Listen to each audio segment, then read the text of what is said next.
नमस्कार दोस्तों, स्वागत है आपका न्यूज वाले में। मैं रोशनी आज आपके लिए लेकर आई हूँ 10 मिनट में देश और दुनिया की 50 बड़ी खबरें जिन पर बनी रहेंगी आज सबकी नजरें। वाहनों के प्रदूषण जांच में फर्जीवाड़े की शिकायतों पर अंकुश लगाने के लिए उत्तर प्रदेश परिवहन विभाग ने कमर कस ली है। एनआईसी को प्रदूषण जांच के पोर्टल को अपग्रेड करने के निर्देश दिए गए थे और अब ऐप के जरिए प्रदूषण जांच होगी। 15 अप्रैल से पूरे प्रदेश में लागू होगी ये नई व्यवस्था।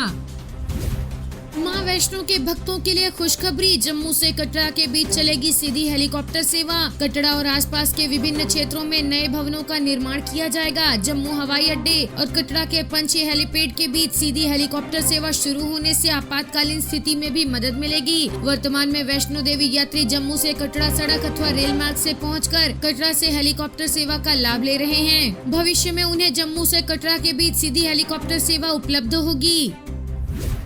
बायजूस के फाउंडर बायजू रविंद्रन की नेटवर्थ जीरो हुई। एक साल पहले 17,545 करोड़ रुपए थी। फोर्ब्स ने बिलियनियर की लिस्ट से बाहर किया। एक साल पहले बायजू फोर्ब्स की बिलियनियर लिस्ट में शामिल थे, लेकिन पिछले साल की लिस्ट से इस बार 4 लोगों को बाहर किया गया है, उनमें रविंद्रन भी शामिल हैं।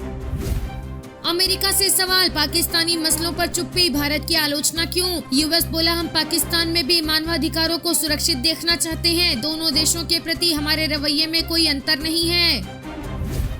62% सैनिक स्कूल बीजेपी आरएसएस को सौंपने का दावा खारिज। केंद्र ने कहा 500 एप्लीकेशन में से अभी 45 को मंजूरी। नए सैनिक स्कूलों की योजना बहुत सोच समझकर बनाई गई है। इसकी सिलेक्शन प्रोसेस बहुत सख्त है। इसका उद्देश्य पूरा हो सके, साथ ही योग्य छात्रों को जरूरी आर्थिक मदद मिल सके, इसके लिए इसे संतुलित रखा गया है। इसकी लगातार जाँच होती है।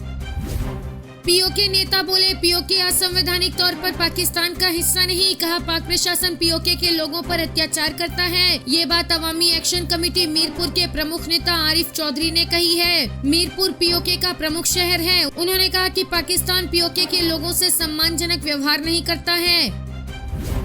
अगले 2 दशकों तक कोयला ही भारत के ऊर्जा क्षेत्र की रीढ़ रहेगा। आईआईएम की रिपोर्ट में दावा, कोयले के इस्तेमाल को कम करने के लिए सही नीतियां बनाने की जरूरत होगी। रिपोर्ट में ये भी कहा गया है कि परमाणु ऊर्जा और अक्षय ऊर्जा के बिना साल 2070 तक जीरो कार्बन उत्सर्जन के लक्ष्य को हासिल करना संभव नहीं होगा।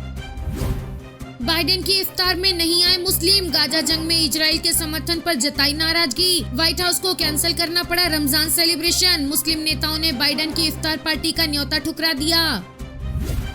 डीआरडीओ ने रात में किया अग्नि प्राइम न्यूक्लियर बैलिस्टिक मिसाइल का सफल परीक्षण, जल्द होगी सेना में शामिल। ओडिशा के तट पर न्यूक्लियर बैलिस्टिक मिसाइल अग्नि प्राइम का सफल परीक्षण किया गया। ये एक नाइट टेस्ट था। 2000 किलोमीटर रेंज की ये मिसाइल जल्दी सेना में शामिल होगी। ये अग्नि 1 मिसाइल की जगह लेगी। बोत्सवाना की धमकी, जर्मनी में भेज देंगे 20,000 हाथी। राष्ट्रपति बोले, ये लोगों को कुचल रहे। संरक्षण की कोशिशों की वजह से बोत्सवाना में हाथियों की संख्या लगातार बढ़ रही है। वे देश में फसलें बर्बाद कर रहे हैं, लोगों और खासकर छोटे बच्चों को कुचल रहे हैं और संपत्ति को नुकसान पहुंचा रहे हैं। इससे अफ्रीकी लोग भूखे मर रहे हैं। जर्मनी ने कहा था इनका शिकार बैन हो।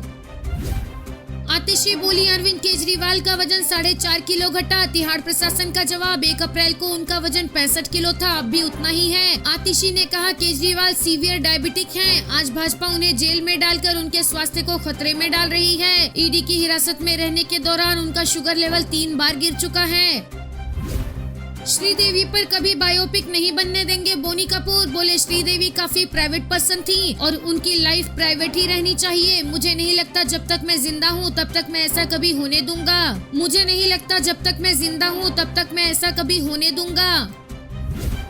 जयशंकर बोले, नेहरू ने चीन को भारत से आगे रखा। हमें यूएनएससी की परमानेंट सीट ऑफर हुई थी, लेकिन नेहरू ने कहा पहले चीन सदस्य बने। जब हमें यूएनएससी में परमानेंट सीट देने की बात उठी तब नेहरू ने भारत को पीछे रखते हुए चीन को प्राथमिकता दी। उस वक्त नेहरू ने कहा था कि भारत इस सीट के काबिल है, लेकिन पहले चीन को यूएनएससी का स्थायी सदस्य बनना चाहिए। आज हम इंडिया फर्स्ट की पॉलिसी अपना रहे हैं, लेकिन एक समय था जब भारत के प्रधानमंत्री चाइना फर्स्ट और इंडिया सेकेंड की पॉलिसी रखते थे।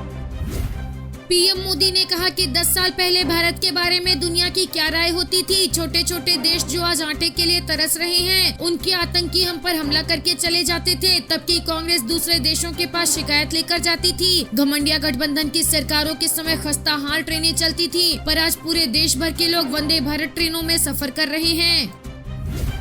बिहार के मुख्यमंत्री नीतीश कुमार ने कहा कि पहले हिंदू मुस्लिम का भी झगड़ा होते रहता था, जब हम लोग आ गए तो हिंदू मुस्लिम का झगड़ा भी खत्म हो गया। मुस्लिम समुदाय के लोगों से भी कहेंगे कि भूलिएगा मत, हम लोग जब तक हैं झगड़ा नहीं, गलती करके फिर उसी को वोट मत दे दीजिएगा, नहीं तो झगड़ा शुरू करा देगा। सुनीता केजरीवाल ने कहा कि केजरीवाल जी को केंद्र सरकार ने गिरफ्तार कर लिया है, लेकिन केजरीवाल जी शेर हैं। जेल से केजरीवाल ने आपके लिए संदेश भेजा है। सुनीता केजरीवाल ने आम आदमी पार्टी के विधायकों को संदेश जारी किया। बोली, अरविंद केजरीवाल ने कहा, मैं जेल में हूँ, इसलिए मेरे किसी दिल्ली वासी को किसी तरह की तकलीफ नहीं होनी चाहिए। हर विधायक हर दिन इलाकों का दौरा करें और उनकी समस्याओं को दूर करें। सिर्फ सरकारी विभागों से जुड़ी समस्याएं ही नहीं, बाकी समस्याएं भी दूर करें। दिल्ली के 2 करोड़ लोग मेरा परिवार है, किसी को कोई तकलीफ नहीं होनी चाहिए।